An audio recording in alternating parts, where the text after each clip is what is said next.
Hey guys, Steve Simpson here with Central Florida Property Management. Hope you guys are doing well. Wanted to chat today about last month's rent and why we typically do not charge it or require tenants to pay it as a condition of moving in. The reasons basically fall into two buckets. Bucket one is competitiveness. So unlike some parts of the US, most notably New York, that is very typical, it is custom to require a tenant to pay first, last security deposit to move in. In Orlando and Central Florida more broadly, the market that we operate in, it is not the custom for that. I would say 99.5% of houses only require first month's rent and security deposit to move in. They do not require last month's rent. So what that basically means is if you are requiring it for every tenant, regardless of the strength of their application, it's going to make your house much less competitive against other properties on the market for rent. And kind of just think about it. If you are a very desirable tenant, you make plenty of money, you've got great credit, no evictions, no criminal history, especially in a market like right now, which I've talked about is a generally more tenant-friendly market than we've seen in the past. If your options are house A, you pay a security deposit and 1 month's rent to move in, or house B, you pay a security deposit, first month's rent, and last month's rent to move in. Unless you really like the second home, you're probably going to prefer the first one because, quite frankly, it's just less cash out of your pocket to move in. And especially when the entire market, generally speaking, is not going to require you to pay last month's rent. If you being the landlord, your property is the only one that's requiring it, it's going to make you much less competitive, your property much less competitive than it needs to be against other houses on the market. We've obviously made videos in the past about how your property is competing against other properties people can rent. It doesn't exist in the vacuum. So by just effectively charging that regardless of the strength of the tenant, it just really makes your house less desirable for most tenants, especially good tenants, which are the ones that we want. The second part of this, the second bucket I kind of put this into is effectively a question: why would we charge last month's rent versus just charging a bigger security deposit? And this kind of plays into the first part in terms of charging it for everybody, not just for specific tenants that we find that we probably can or need to charge it for, right? So obviously if you have two tenants applying for a property, one makes 6 times the monthly rent, they have 800 credit score, they've never been evicted, no bankruptcies, no criminal proceedings, all that sort of stuff.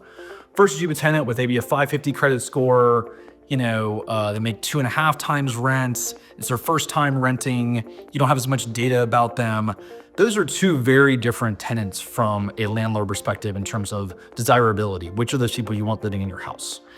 I think it would be entirely appropriate to have the more risky tenant, the one with the lower income and less data on them. It would be entirely appropriate to have them pay a bigger deposit, which is where I'm going with this, versus the second tenant or the more desirable tenant, which it's probably not necessary to do that. They're a relatively low risk tenant. And like I mentioned in the first part, they have the pick of the litter because they're a very strong tenant. So if you're requiring something of them, they probably will go elsewhere. Now, then the question becomes, if I'm going to charge the more risky tenants more money to move in to basically pay myself for my risk, if I'm going to do that, why am I going to charge them last month's rent versus charging a higher security deposit? And in my opinion, the answer is you shouldn't, for basically 2 reasons. One, I don't get into all the legal specifics or legal, mumbo jumbo about it, but because of the way the law works in Florida, under certain circumstances, last month's rent can be more administratively unfavorable to landlords in terms of using it, returning it, stuff like that. Like, here's kind of a good example. I know people who have done evictions with a tenant, or have attempted to do an eviction with a tenant, and the tenant had paid first month's rent, last month's rent, security deposit.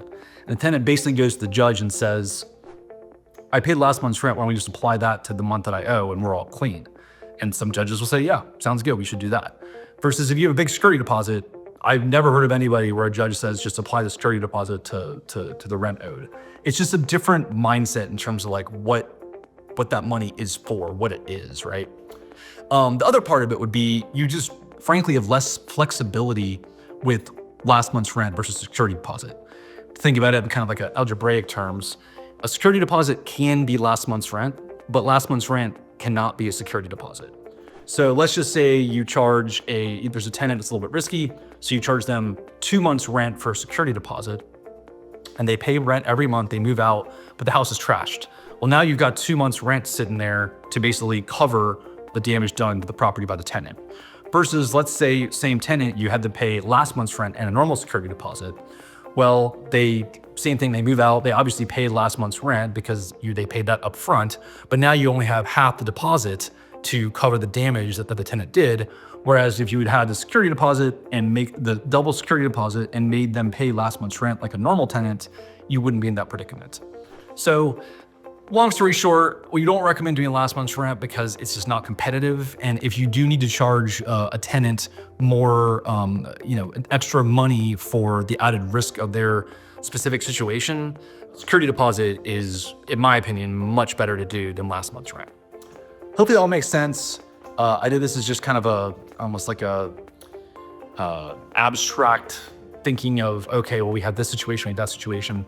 I would just generally say, I would recommend to all landlords, at least in Florida, that you basically, do not just have blanket, first, last security deposit rules for people moving in.